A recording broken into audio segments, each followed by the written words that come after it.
गुरुजी, मैं पानी का लोटा चढ़ाते चढ़ाते मेरा पूरा कम से कम मेरे को 8 साल हो गया, पर मेरी जिंदगी में सुख बिल्कुल नहीं आया।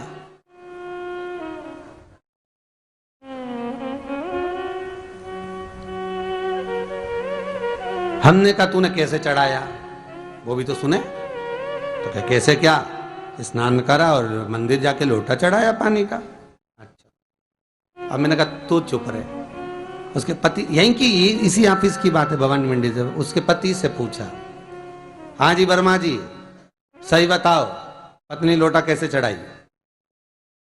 गुरुजी, ना जाने कहाँ के महाराज के चक्कर में पड़ी, लोटा भर के पानी चढ़ाने जाए, नहाने के बाद बच्चा इतना सा रो रहा, चिल्ला रहा, पर उसको टच तक नहीं करे, किसी चीज के नहीं छुए, और बिल्कुल कोरी की कोरी साड़ी पहने, धुली हुई, पहले ही बाथरूम में टांग के धर दे, उसको कोई छू नहीं सकता, टाविल टच नहीं कर सकता, और ऐसी जाके शंकर जी के फिर लोटा चढ़ाए।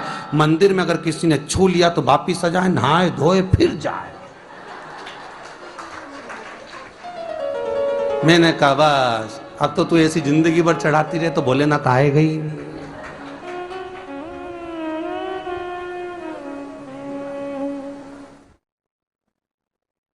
सत्य बोलो रे, मिलेगा।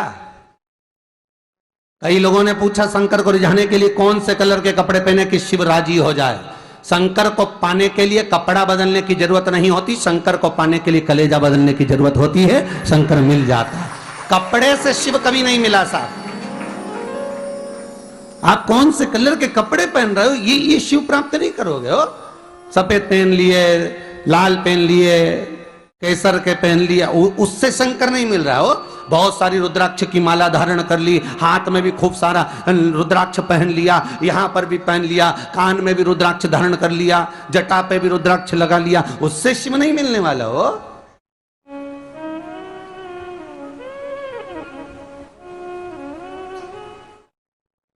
अरे भाई,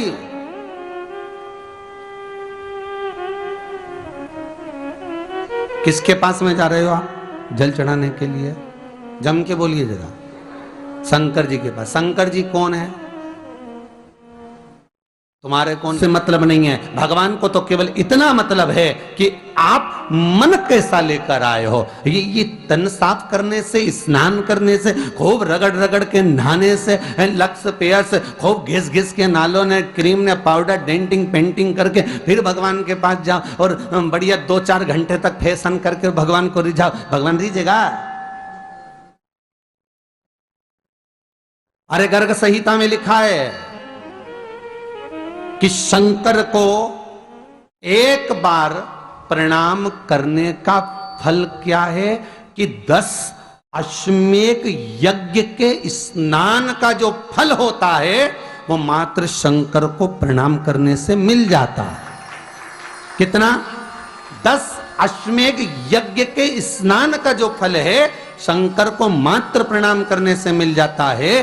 पर गर्ग संहिता कहती है कि 10 अश्वमेध यज्ञ के स्नान के बाद भी मनुष्य का जन्म वापिस मिल सकता है। मतलब वापिस तुम्हारा जन्म हो सकता है, किसी भी रूप में हो, जन्म हो सकता है। पर शिव पुराण कहती है, गर्ग संहिता कहती है, स्कंद पुराण कहती है, नर्मदा पुराण कहती है कि महाराज इतना जरूर है कि शिव को प्रणाम करने का फल उतना है कि 10 अश्वमेध यज्ञ के स्नान का फल मिल जाता है। पर गर्ग संहिता कहती है कि शंकर के चरणों में अगर प्रणाम कर लिया तो ये पक्का है कि अश्वमेध यज्ञ का फल भले कट जाए पर शंकर के प्रणाम का फल नहीं कटता, उसका वापिस जन्म नहीं होता और वो शिव का हो जाता, वो शंकर का हो गया, फिर उसका जन्म नहीं है महाराज।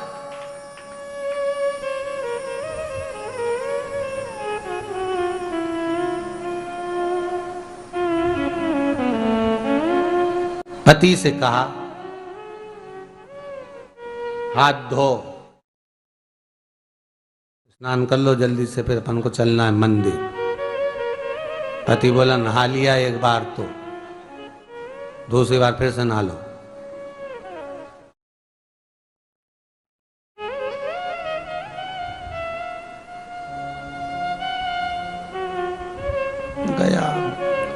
नी के ना माने तो कई घर में चंद्र घंटा से माथा बिड़ा, स्नान करा फिर आया। चल पलंग पे काय को बैठ गए?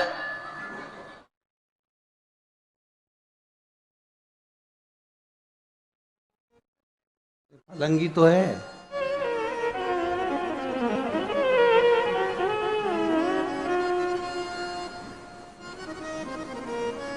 फिर से नहा के आओ।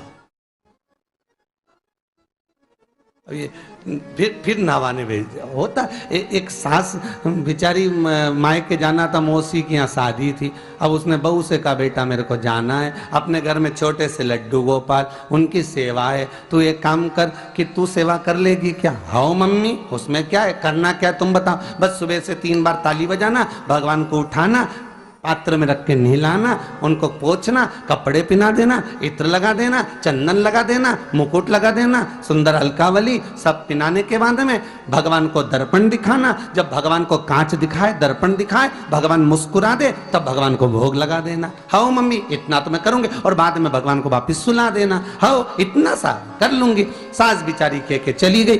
अब बहू सुबह से उठ के 3 बार ताली बजाई, भगवान को उठाया, बिठाया, नहवाया, तैयार कर दिया। तैयार करके जो दर्पण दिखाया तो भगवान तो मुस्कुराया ही नहीं। अब इसको कौन समझाए कि पीतल की मूर्ति कोई हंसे है? पर उसने तो विचार करा कि सास के गई भगवान जब मुस्कुरा दे तो उनको भोग लगा देना। अब भगवान तो कोई मुस्कुराए नहीं, ये दर्पण दिखाया। इसको लगा कि मेरी सेवा में कोई कमी रह गई। इसने भगवान का कपड़ा वपड़ा वापिस उतारा, इनको वापिस रजाई में सुला दिया।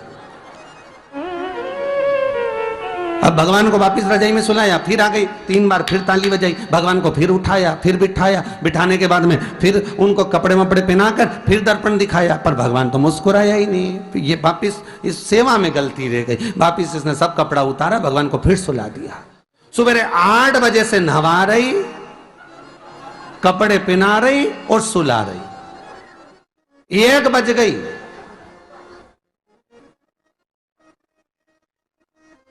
कुछ गलती रह गई होगी अपने सास के गई।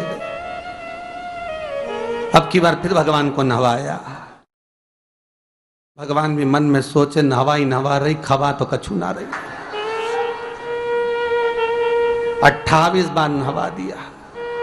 इसके बाप का क्या जाए, 29 बार भी नहवा देगी। सर्दी होगी तो हमको होगी, इसका क्या जाए। नहवा ही रही है और खवाती कुछ नहीं, फिर सुला देती है, फिर ताली बजा। अब क्या फिर आ गई और 29वीं बार फिर बैठ गई और फिर भगवान को नहवाया, कपड़े पहनाया और पहनाने के बाद भगवान का श्रृंगार करके जैसे ही दर्पण उठाया, उठा के जो भगवान को दिखाने लगी, भगवान ने मन में सोचा अब की बार तो हंसी दूंगा, चाहे कुछ भी हो जाए। और भगवान दोनों दांत दिखा दिए।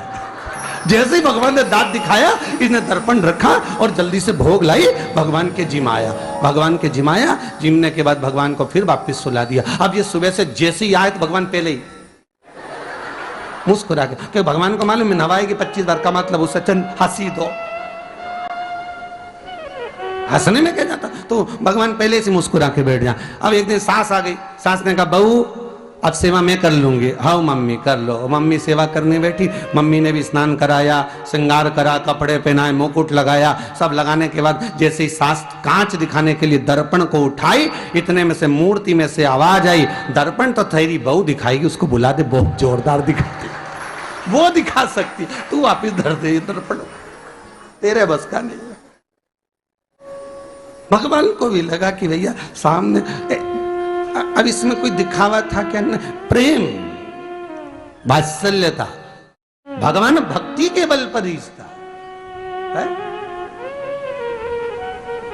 फिर बैठ गए पलंग पे, नाव वापिस, नाते नाते चले, मंदिर पहुंच गए और राम बेलपत्तर तो घर धरी आई। जैसे ही बोली बेलपत्तर घर धरी आई, पति इसको घूर के देखा, 2 बार नवाया है और बेलपत्तर रखा ही घर। ये पति से कहती कि तुम लेने जाओ, उससे पति पहले ही बोल दिया था कि मेरा तो आज घुटना बहुत दुख रहा, बहुत घुटना दुख रहा।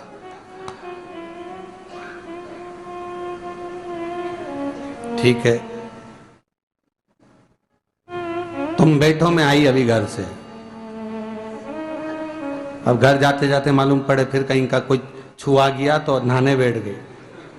फिर आई, इसकी जो पूजन की थाली रखी थी, कोई भगत आया बेचारा, उसने सोचा मंदिर की थाली है, सब चढ़ा चुड़ू के चले गया सब। पति से बोली तुमने अकेले ही पूजन कर ली, मैं तो करा ही नहीं। ये नंदी जहां बैठा उसके पास में बैठा, मैंने हाथ नहीं लगाया। तो ये सामान कौन चढ़ाया? इनकी आई थी, सब चढ़ाया। तो कि शर्म नहीं आई? बेलपत्तर तो था ही नहीं। तो क्या सियोर वाला महाराज की कथा सुनी थी, शंकर जी पे से उठा लिया, धो के चढ़ा के वो गई, वो चली गई। शिव ये नहीं कह रहा कि तुम वस्तुएं बटोर कर लाओ। शंकर कहता है तुम्हारे पास में मिल जाए तो समर्पित कर दो, नहीं मिले धोया, वापिस शिव को चढ़ा दिया, वापिस शंकर को समर्पित कर दिया। शिव स्वीकार करेंगे। 1 महीने तक भी एक बेलपत्र को धोकर शंकर को रोज चढ़ाते रहो तो भी शंकर स्वीकार करेंगे। उसमें भगवान ये नहीं सोचेंगे कि निर्माल्य है, स्वीकार करेंगे।